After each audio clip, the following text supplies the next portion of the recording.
어떤 청년이 그래요. 목사님, 하나님 얘기 좀 해주세요. 그래서 하루 종일 그 요청이 귀에 맴돌았어요. 하나님 얘기? 하나님 얘기가 뭘까? 자, 그럼 제가 한번 여러분들에게 되돌려서 질문을 해보죠. 성경은 하나님의 이야기입니까? 사람의 이야기입니까? 하나님 얘기예요? 성경은 사람들의 얘기 아니에요?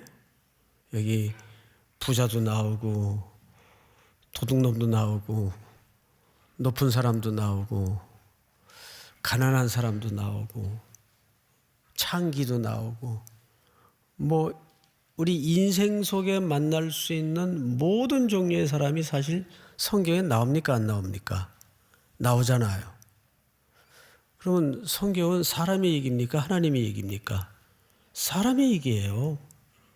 그런데 그 사람들의 이야기를 통해서 하나님의 이야기를 하시는 거죠. 그러니까 결국 하나님의 이야기는 누구를 통해서 할 수밖에 없다는 말입니까?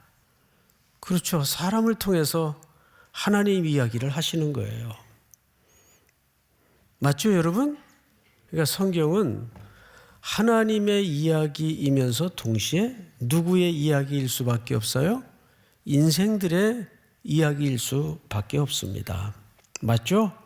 예, 그래서 우리 하루하루에 주어지는 시간, 그 시간 속에 얹어져 감당해야 될 우리 삶의 이야기는 누구의 스토리일 수밖에 없습니까? 하나님의 스토리일 수밖에 없어요.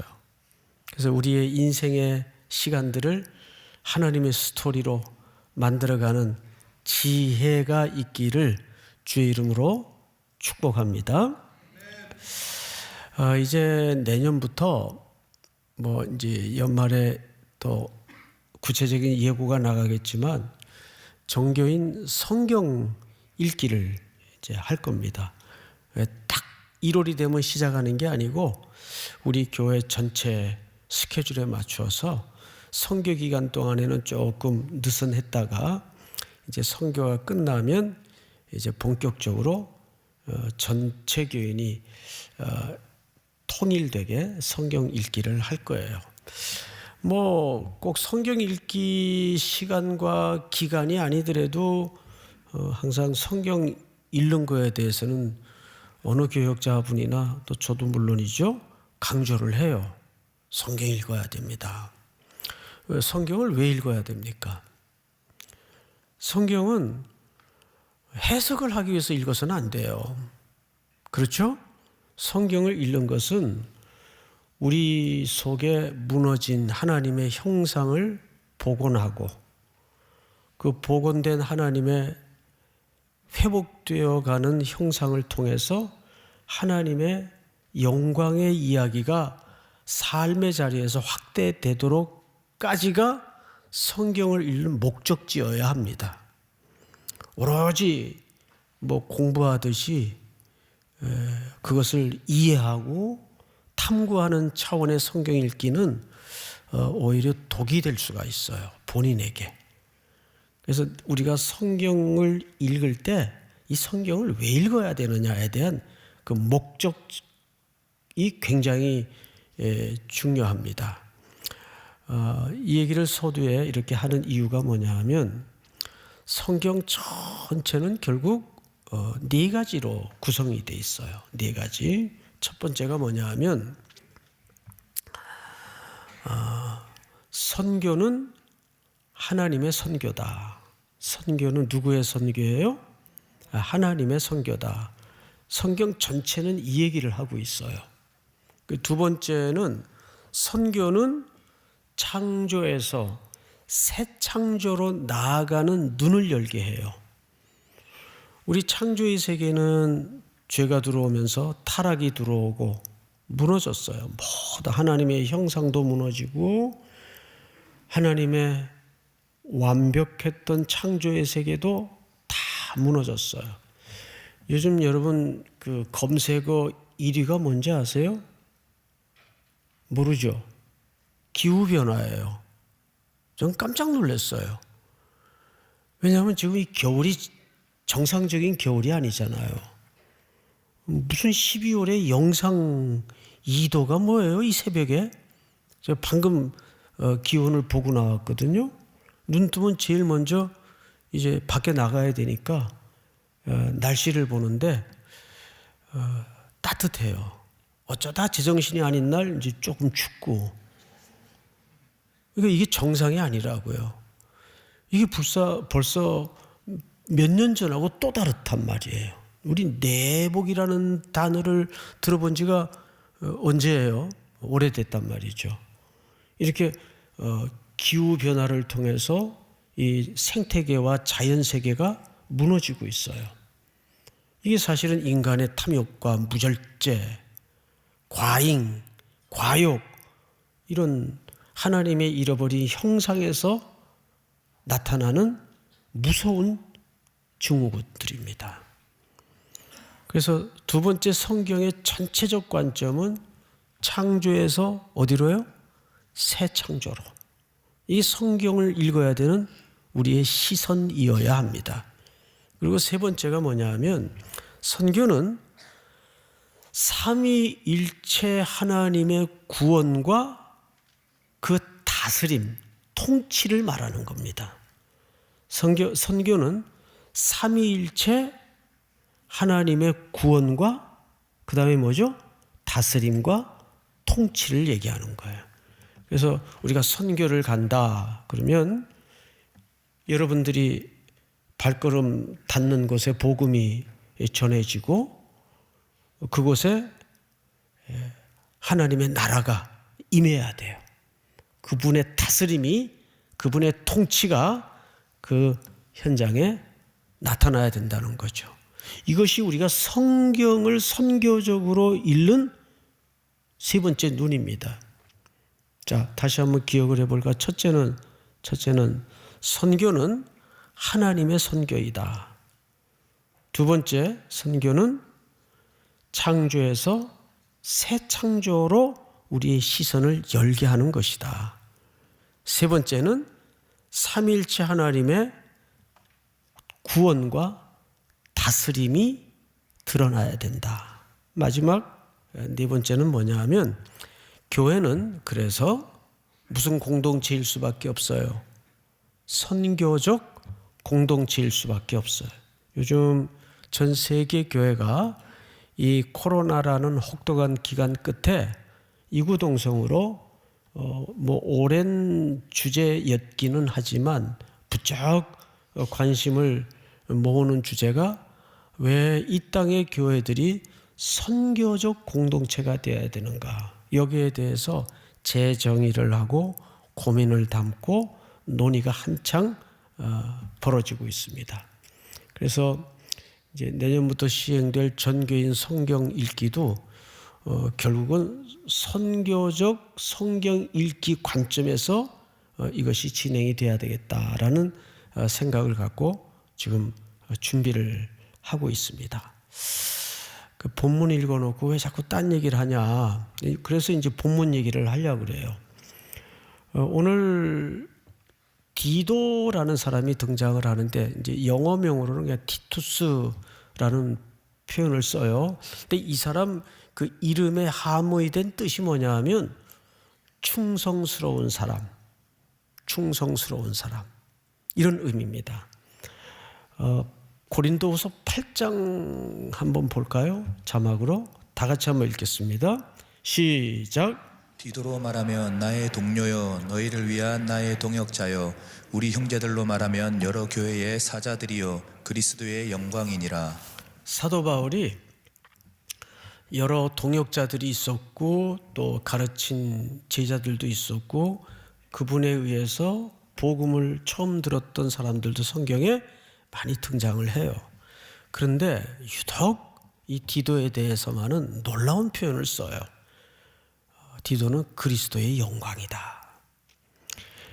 디도로 말하면 나의 동료요, 너희를 위한 나의 동역자요, 우리 형제들로 말하면 여러 교회의 사자들이요 그리스도의 영광이다. 할렐루야. 이번 전체 주제가 이제 히든 카드가 주제입니다. 근데 여러분 히든 카드를 우리 지난주 주일 설교를 통해서 에스더 이야기를 좀 했어요. 에스더가 하나님의 진정한 히든 카드 역할을 하기 위해서는 자기 안일함을 내려놓을 각오를 하고 심지어는 목숨까지도 걸 각오를 하고 결단을 해야 되는 긴박한 부담감, 그 부담감이 히든 카드의 첫 번째 의도였습니다. 그러니까 말하자면 우리가 이렇게 생각하기 쉽잖아요. 하나님이 어떤 위기를 타개하기 위해서 이 세상에 그걸 보통 이제 걸출하게 드러내는 아웃스탠딩이라고 그러죠. 걸출하게, 특별하게, 탁월하게 짠하고 하나님이 카드를 뽑아들고 승리롭게 그 사람을 높이는, 물론 그런 차원에서의 히든 카드도 있어요. 그런 차원에서 그런 카드만 있다면 뭐 얼마나 정말 좋겠어요. 모두가 가능하면 그런 카드가 되기를 바랍니다. 그런데 안 그런 카드도 있단 말이에요. 안 그런 히든 카드도 있어요. 이런 거 한번 해보실래요? 요한복음을 좀 보십시다. 12장에 보면 내가 진실로 진실로 너희에게 이르노니 한 알의 밀이 땅에 떨어져 죽지 아니하면 한 알 그대로 있고 죽으면 많은 열매를 맺느니라. 여기 한 알의 밀이 누구를 가리킨 거죠? 예수 그리스도를 가리킨 거예요. 예수 그리스도에게 얹어진 순종을 요구한 히든 카드의 의미는 어떤 역할이었습니까? 죽어지는 역할이었어요. 죽어지는 역할. 이런 역할 모두가 꺼려 하지 않습니까?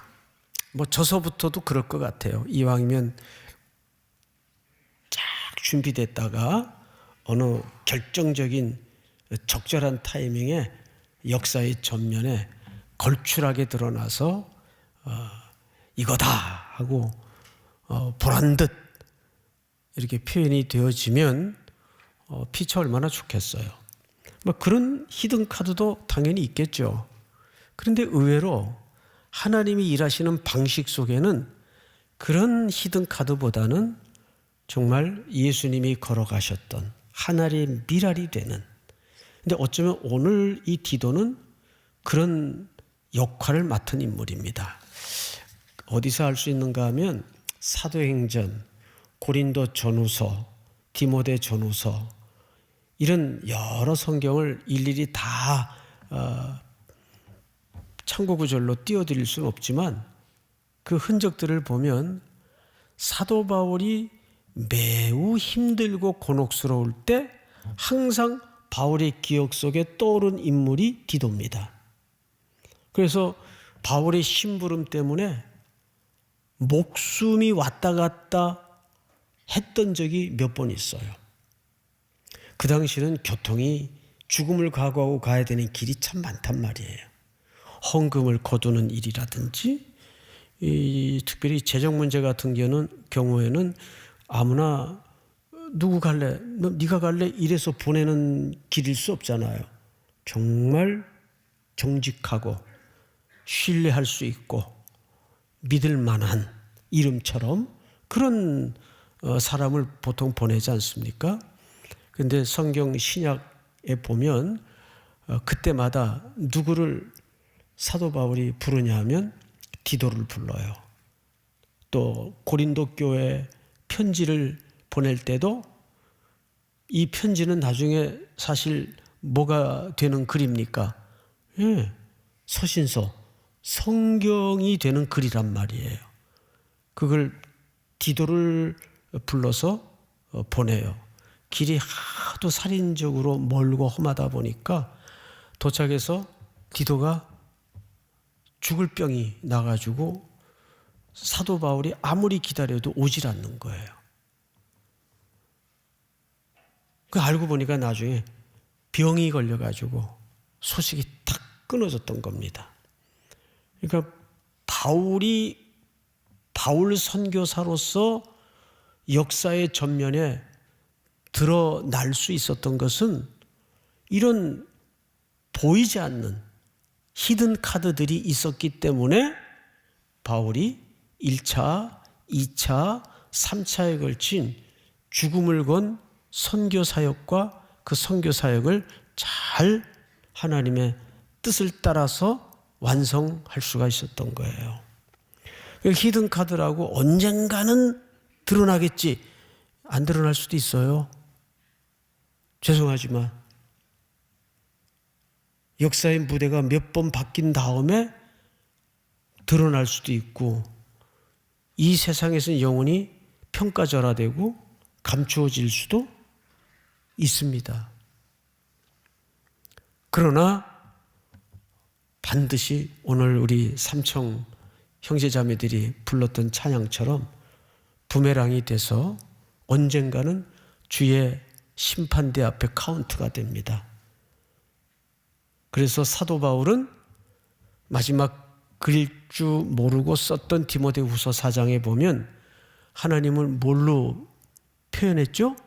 의로우신 재판장이 그날에 내게 주실 것이니 내게만 아니라 주의 나타나심을 사모하는 모든 자에게도니라. 믿습니까? 우리가 그날 그분을 신뢰하는 거예요. 이 땅의 평가가 비록 없을지라도 괜찮아요. 더 영원한 삶, 더 본질적 삶이 우리 앞에 있기 때문에 견딜 수 있는 거죠. 자, 그러면 우리 간단하게 본문으로 시선을 돌려서 한번 보십시다. 하나님의 종이요 예수 그리스도의 사도인 나 바울이 자기를 두 가지로 표현했어요. 하나는 하나님의 종이라고 표현을 했고 또 하나는 사도로 표현을 했어요. 자, 여러분 앞을 잠깐 보십시다. 사실 이 그레데 섬은 사도 바울이 선교하다가 복음이 전해져서 교회가 세워진 섬입니다. 근데 이 섬은 지중해 많은 섬들이 있는데 5손가락 안에 들어가는 꽤 유명한 섬이에요. 이제 뭘로 유명한가는 잠시 후에 밝혀지겠지만 아주 유명한 섬입니다. 그래서 이 섬에 대해서 글들도 많고 역사의 자료도 많고 특별히 시가 많아요. 이 섬에 대한 시들이 굉장히 많습니다. 역사가 폴리비우스 같은 사람은 이 섬에 대해서 아주 안 좋은 얘기를 써놨고 또 오늘도 그 부정적인 표현이 등장을 하는데 이방 땅이란 말이에요. 근데 굳이 이방 땅에 지금 사역하는 디도에게 왜 하나님의 종이라고 표현을 했고 또 사도라고 표현을 했을까요? 이유가 있어. 하나님의 종이라는 말은 구약식 표현이에요. 지금 디도는 사도 바울에 의해서 사도 바울이 설립하고 간 그 뒷일을 이제 바울이 불러서 네가 해라 이렇게 된 거죠. 5절을 한번 볼까요? 5절을 보시면 내가 너를 그레데에 무슨 이유입니까? 남겨둔 이유. 자, 앞을 잠깐 보십시다. 여기서 남겨둔 이유라는 말은 무슨 뜻인가 하면 자, 난 이제 뭐 중요한 건 다 했으니까 뒤설거지 네가 하고 와라 이런 그런 개념이 아니에요. 이 헬라 말의 원뜻은 그렇게 남겨졌다는 말이 아니고 여기서 남겨진이라는 말은 그 다음 일은 네가 해라 그 뜻이에요. 순서의 문제예요. 뒷정리 네가 해라 이런 의미가 아닙니다. 바울이 이 섬이 얼마나 못된 섬인지 너무 잘 알아요. 그리고 지금 그 다음 일을 자기 가장 신뢰할 만한 제자 디도에게 맡겼는데 소식에 디도가 많이 지쳐 있다는 소식을 듣게 됩니다. 어제도 이제 미국에서 이제 제자 하나가 찾아왔어요. 뭐 앉자마자 저를 보더니 눈물이 그릉그릉 해가지고 그래서 깜짝 놀랐죠. 그랬더니 많이 지쳐 있어요. 사역을 하다 보면 담임 목사보다도 부교육자들이 더 많이 지쳐요, 사실은. 담임 목사의 긴장도와 부교육자의 긴장도가 같지 않죠. 그 성격도 틀리고. 그러다 보니까 목회를 하다 보면 목회라는 게 영원한 가슴앓이라 그러잖아요. 그래서 많이 지쳐요. 일 때문에 지치는 건 거의 없고 대개 이제 관계 때문에, 사람과 사람 사이의 관계 때문에. 그래서 목회를 영원한 가슴앓이라고 누가 그래요. 예, 정말 그래요. 목회라는 게 사람 마음 얻는 싸움이기 때문에 항상 그 인간관계로 긴장할 수밖에 없죠. 담임 목사님들 리더십 만나니까 뭐 장로님들이 저를 뭐 꼬집겠어요, 뭐 때리겠어요. 그럴 리 없단 말이에요. 그런데 목사님들은, 여러분 목사님들 부를 때 부목사님 그러지 마세요. 예. 원래 부목사는 직함은 없어요. 그냥 똑같이 목사지. 행정상 부목사라 그러는 거지. 또 어느 친구가 그 부자는 안일 불자라 그러더라고요. 참 씁쓸하죠. 예. 부교육자 현실이 사실 또 그렇거든요. 그래서 담임 목사한테는 잘 안 해도 돼요. 근데 부교육자들한테 좀 따뜻하게 하시고, 또 부교육자들도 당연히 여러분들에게 그 이상으로 또 하셔야 되겠죠. 피차가. 디도가 지금 많이 지쳤어요. 그걸 바울이 듣고 구약식 표현을 쓰는 거예요. 하나님의 종. 그 속에는 신학적 함의가 담아져 있는 거죠. 디도야, 네가 이 섬에 남겨진 이유는 내가 부탁한 부탁을 들어주는 게 아니다. 구약으로부터 하나님의 언약과 약속이 계속해서 이루어지고 있고 성취되고 있는 것이다. 그 얘기를 사실 하는 거예요. 구약식 표현을 통해서. 왜냐하면 디도는 헬라 사람이거든요. 그러니까 구약의 배경의 이해가 바르게 돼 있을까요? 잘 안 돼 있을까요? 당연히 잘 안 돼 있죠. 그래서 구약식 표현을 쓰는 겁니다. 지금 네가 지쳐 있지만 네가 하는 그 일은 구약으로부터 하나님이 수많은 선지자들을 통해서 또 나를 통해서 이루고자 하시는 그 일이 이제 너에게 다음 순서가 남겨진 일인 것이다. 자, 이 글을 디도가 받았을 때 어떤 마음이 확 들어올까요? 이런 충성스러운 제자라면, 그렇구나. 나는 인간적으로 지쳐 있지만 이래서는 안 되겠다. 이것이 구약으로부터 선지자들을 통해 하나님이 약속하신 그 언약이 계속 성취 중에 있고 이루어지고 있는 한 모퉁이를 내가 감당하고 있는 것이구나.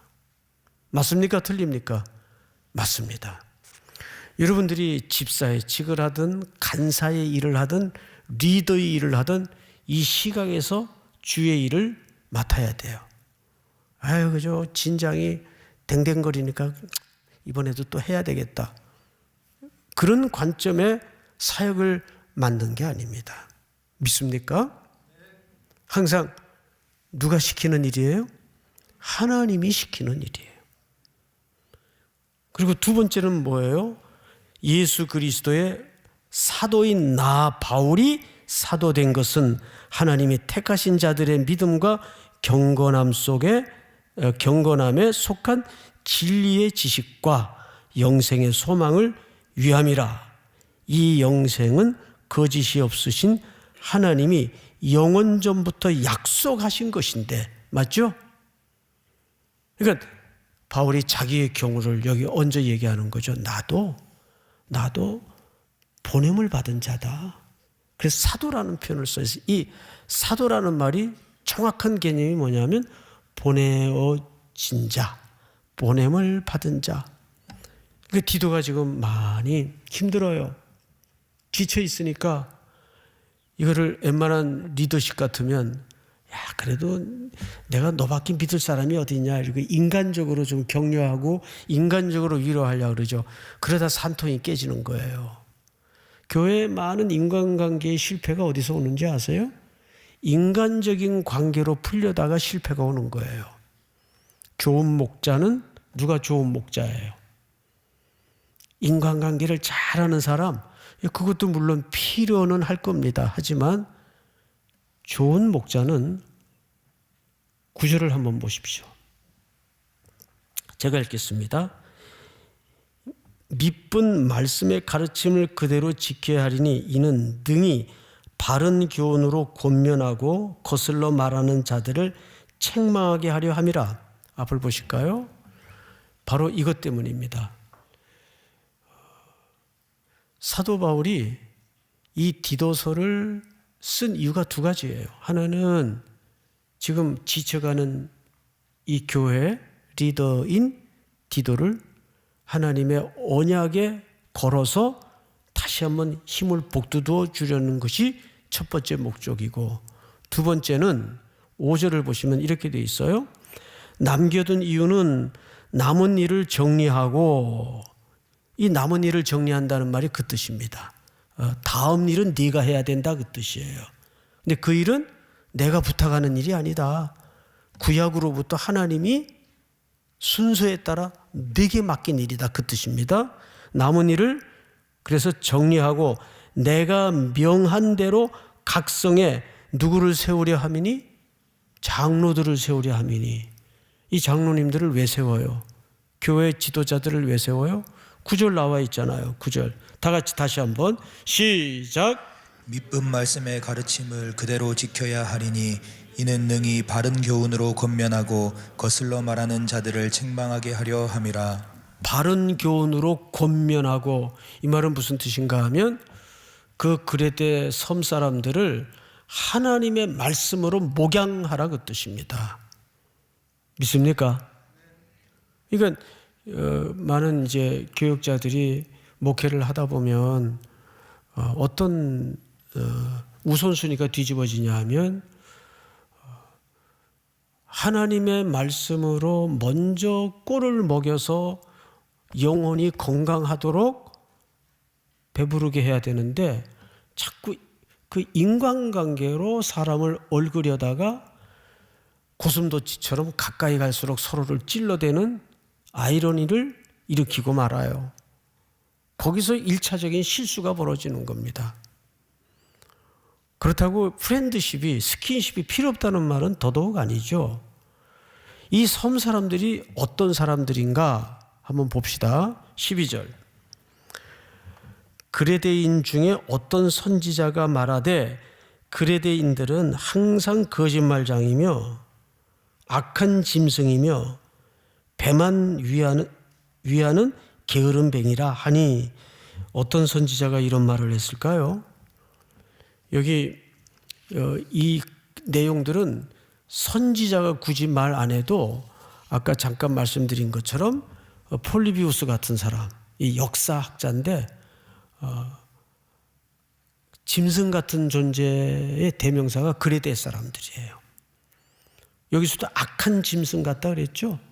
근데 그 섬에는 그 악한 짐승이 동물이 없어요.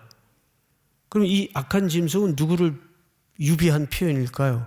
그레데 사람들을 얘기하는 거예요. 그러니 그런 포항부도한 사람들을 놓고 복음을 전하고 목양을 해야 될 디도의 입장에서는 마음이 무너지는 일 한두 번이겠어요? 얼마나 많았겠어요? 힘든 일들이. 그러니까 지칠 수밖에 없죠. 우리 여기 많은 교회 지금 리더십들이 앉아 계시지 않습니까? 이런 일들이 얼마나 많겠어요. 또 에피메니데스 같은 사람은 이 그레데 샘을 그레데 섬의 이 인간들을 이렇게 세 가지로 묘사를 했는데 성경하고 똑같은 얘기예요. 거짓말 잘하고 악한 짐승이고 두 번째는 배만 위하는 게으른 뱅이다. 16절을 한번 보십시다. 16절. 1장 16절. 다 같이 시작. 그들이 하나님을 시인하나 행위로는 부인하니 가증한 자여 복종하지 아니하는 자여 모든 선한 일을 버리는 자니라. 네.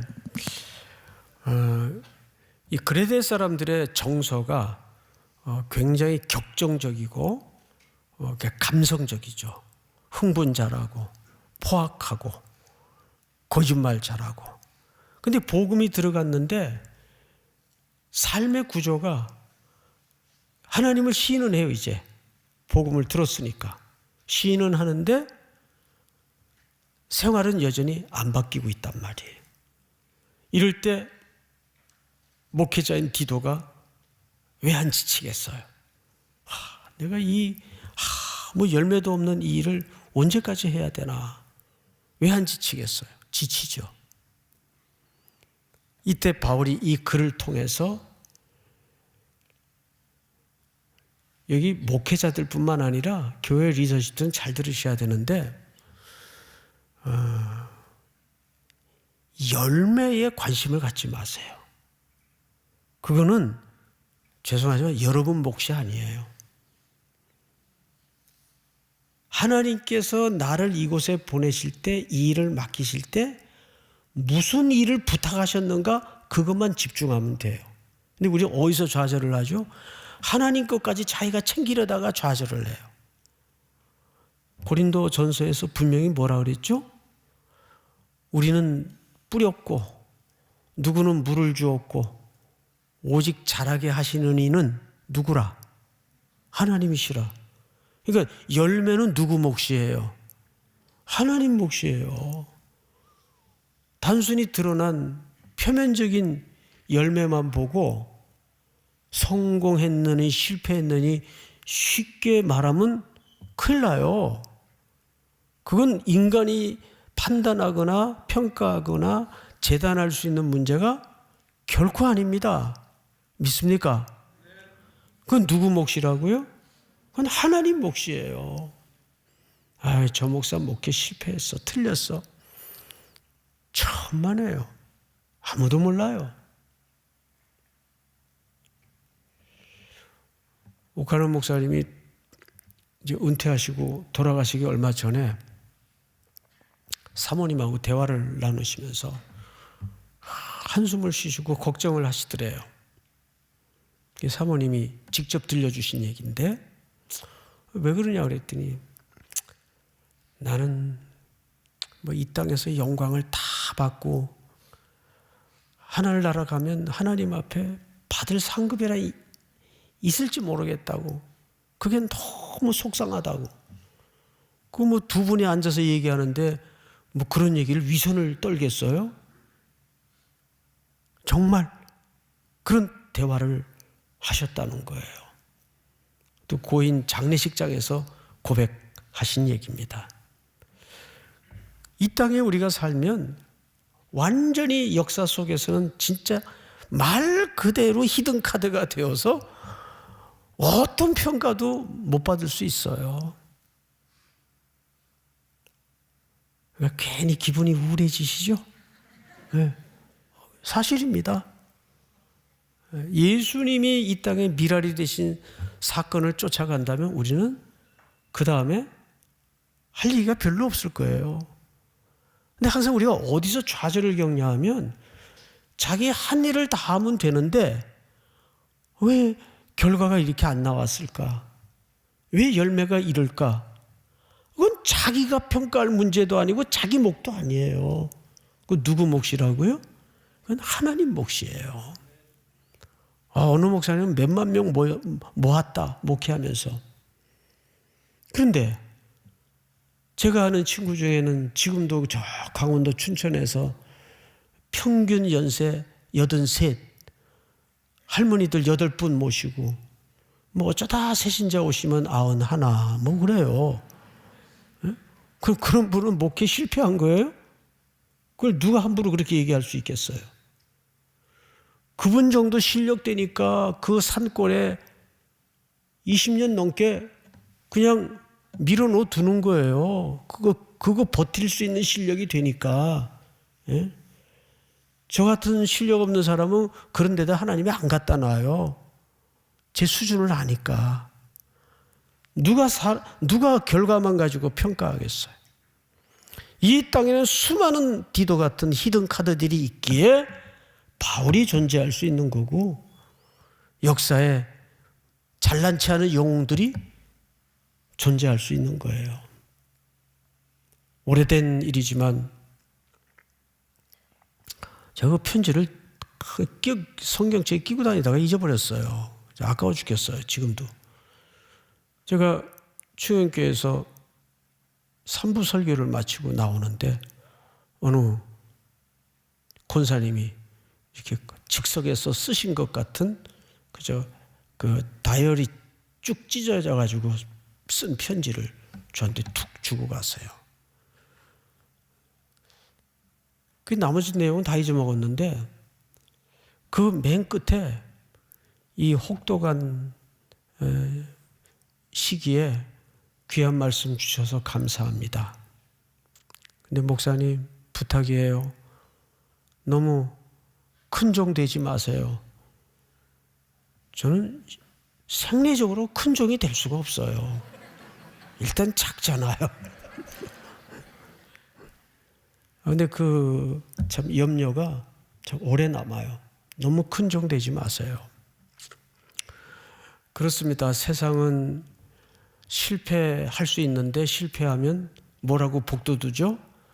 더 힘을 내야 되고 더 스트롱해야 되고 더 능력을 발휘해야 되고 이런 쪽으로 요구하잖아요.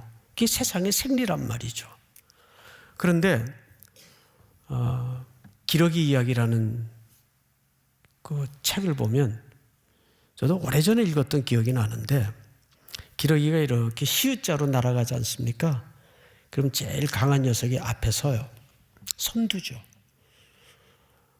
그러다가 중간에 사람도 이렇게 다 편차가 크듯이 뭐 기러기라고 다 생체적인 이 생리적 조건이 똑같겠습니까? 약한 아이가 있겠죠?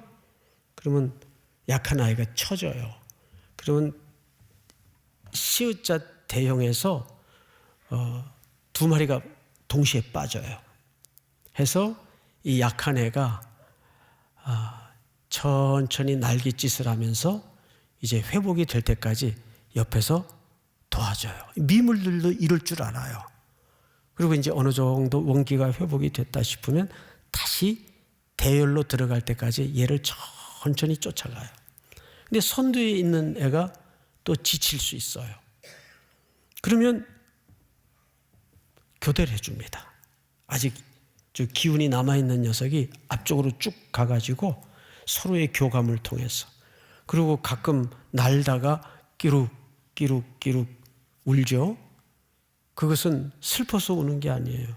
그건 사람들이 노래 가사를 그렇게 만든 거고 서로를 응원하고 서로를 격려하는 울음이랍니다.